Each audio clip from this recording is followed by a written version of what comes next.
Alongside Jesse Simonton, Rob Lewis, and Brent Hubbs, I'm Austin Price for the Rocky Top Roundtable.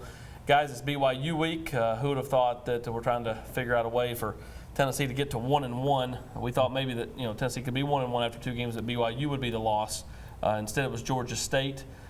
This is the BYU program that, while they're 0-1 coming off a loss to a pretty good Utah team, they're experienced and they're pretty savvy. Well, they smell blood in the water if you're BYU. I mean, you got a quarterback that you think can make some plays. You're physical in the line of scrimmage, or you believe that you are. The one thing that jumps out to me, Jesse, about BYU and watching them against Utah, they're not overly fast. They didn't jump out necessarily athletically. But if you let the quarterback get in a rhythm, then they can do some things offensively for sure. Yeah, and this is a team, you look at their upcoming schedule. I mean, Tennessee is one of the few, I think, potential wins that they have if they want to get to bowl eligibility over the next couple of weeks. I mean, they started with their bitter rival. Utah is one of the favorites to win the Pac-12. Zach Wilson's a guy who went 18 of 18, threw for 300 yards and 4 touchdowns in the bowl game. He doesn't have a lot of experience, but he can move. He can spin it.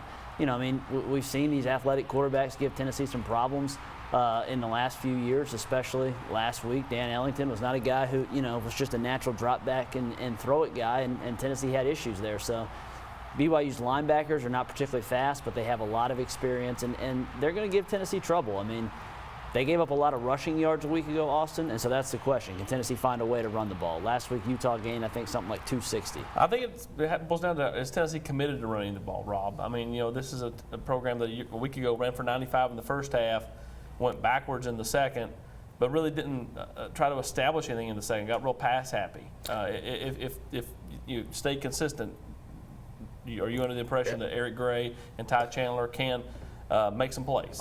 I think that both those guys can make some plays, but can Tennessee get 4 or 5, 6 yards a carry? Can they pick up 3rd and 2? And I mean, you didn't leave that first week with feeling great. I mean, I don't think BYU's great on either line of scrimmage, but they're pretty salty. I mean, they've got some experience, and I mean, to me, that's where Tennessee's got to make the most improvement on the offensive line and the defensive line. And you mentioned getting away from the run. -2 rushing yards in the second half. I think 6 called run plays. There was a lack of commitment there, whether that was just a lack of confidence in the offensive line being able to get it done. I don't know, but to me, playing 9 guys up front is not the answer. They need to pick 5. They need to figure out who their best 5 are, and they need to get them a lot of reps together. Something tells me that Tennessee's offense gets some things figured out this week. They play much better. Can Tennessee's defense, though, Brent? I mean, this is a defense that a week ago struggled to line up. They just up front. They're just not very good in that front 4. Well, they're not. I mean, they weren't very good anywhere on defense. I didn't think their safety play was very good. Their linebacker play was bad. They got pushed around in the second half, particularly on the defensive front. They struggled to get lined up. They struggled to get the right number of players on the field. They struggled to get the call. I mean, you can go on and on and on. The question is, how much simpler can they make it? 1. 2, how much can they figure out?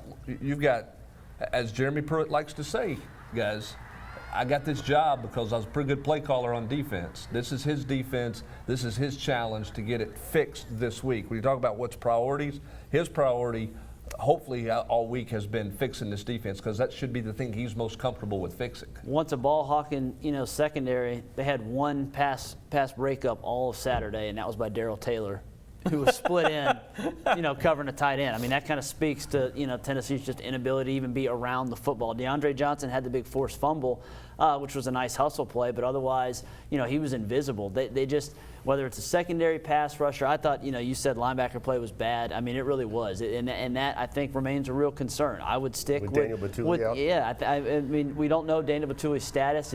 He certainly did not practice at all Tuesday. We'll see about the rest of this week. So with him at least questionable at best, what did they do at linebacker, Hubs? Because Toa got to play some snaps, but then he got pulled. They had this rotation where they would just throw Jeremy Banks out there randomly. I don't really know the answers to that, at that spot right now. Well, they struggled man-to-man finding the football in the pass game for sure. And look, the freshman Henry has had that issue, in the preseason, but the veterans had that issue as well. You got to find a resolution to that. You got to try to mask that up, Rob. But they've got to be able to line people up. I think the mid-level of this defense has to be fundamentally sound. If you're talking about how do you fix this defense, I think it starts with the mid-level in their linebacker play. Yeah, I don't disagree at all. I mean, we saw bad angles. I mean, lack of recognition. I mean, and I think some of that misalignment was a reflection of not having a senior in Daniel Batuli out there. I mean, I think he could have fixed some of that stuff where Will Ignatz played some, but I don't think that's his forte. Asking Henry T to do that in his first game, that's way too much for a freshman. And I'm with you. I mean, and Jeremy Pruitt kind of alluded to it on Saturday night after the game, simplifying it. If all you can do is run one call, then run one call. But I think that's a big deal. I mean, especially if you want to play some of these young guys. I mean, you got Darrell Middleton played his first college game, Henry T. You want to can you get Quavaris Crouch in there in some kind of role? Warren Burrell played his first game, and you got a lot of dudes out there that have not played much football. I mean, I would think keeping the scheme simple to where you don't have to be elaborate, but have guys know what they're doing. And Austin, I think the question is, our version is simple, and maybe some of the players' version is simple, and Jeremy Pruitt's version is simple. That are two different things. He said from the time he's got here, this defense is not very complex. Nobody else you talk to buys into that. Everybody says Everybody how says complex year it is. two. Well, it's year two. Right. Should not have the alignment and assignment problems like they did last week. Flip it to the other side of the ball. Been a lot of call for Tennessee to at least explore another quarterback. JG last week, not his best day. Got to play much better this week. Got to see the field better, pre-snap. I think that's the biggest thing. Is he's got to survey the field pre-snap better. He's got to survey the field as soon as he catches the ball better. He missed too many guys to his left, in my opinion, in the game. There were times he threw the ball well, but he did not make enough plays, enough critical plays at times. I'm going to be curious to see how Jim Chaney manages this offense and how he manages his quarterback this week in game. Yeah, I mean, the calls for JG to be benched, I think, are silly, considering the fact that Tennessee has no idea who their backup quarterback is. So Correct. You'd be hard-pressed to find a real answer there. They need to play better. He was one of the few, quote-unquote, knowns the Vols thought they had going into this season. They thought that Tu was going to be their leader, that he was going to have this big breakout season. He was not crisp at all Saturday. They need him to, frankly, just play like he did in the Auburn game, which is as well as we've ever seen him, but that's what a lot of these other guys are doing on a week-to-week basis. Other than that performance, we have not seen JG be that number one QB1 guy very often for Tennessee. And aside from just throwing it, I mean, some of the decisions, sliding short of the sticks on third down, with the 2-yard completion to Austin Pope, taking 2 sacks that were totally on him, and not feeling that corner blitz, the interception where he got completely bailed out on in the end zone because of pass interference. I mean, those were some things that throwing the ball out of bounds on 4th down. Yes, I mean, just I thought were kind of head scratching to see a guy that is going into his 3rd year as a starter. And of course, Jeremy Pruitt made the comments on Monday that in his opinion, the leadership really needed to come, be able to make adjustments in game, have some guys lead while the bullets are flying, and not after the game, not play the armchair quarterback after the game of the woulda, shoulda, couldas. Same thing for Coach Pruitt, though. This is a guy that knows that he's under a little bit of pressure this week, coming off what was a historic loss against Georgia State.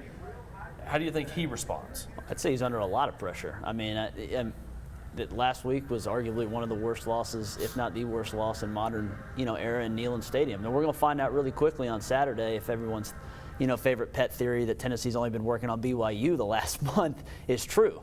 Because if they come out and they knock BYU off the ball and they play really well, then I think he will at least have bought himself some new goodwill. But if it's sloppy, if Tennessee looks as ill prepared as they were Saturday, Pruitt will not. The sun may come up on Sunday, guys, but I don't think Pruitt's going to enjoy what he's going to see and hear out there. Yeah, I mean, this was a huge game already, and I wrote this today in the Juwan Jennings piece. I mean, it's all in the minds of a lot of fans. It's become a referendum on Jeremy Pruitt's future. This BYU game, I think. I don't think there's any question that's you can make that statement. I think fans Saturday, Austin, interestingly, are going to be evaluating what guys' facial expressions look like in the Vol Walk. They're going to be evaluating what kind of passion they appear to come out running through the tee with. They're going to be evaluating what Jeremy Pruitt's demeanor is on the sideline. I mean, but before you talk about scheme and X's and O's, they're going to evaluate body language more than ever. Rightfully so after last week. And I think that's going to be interesting to see.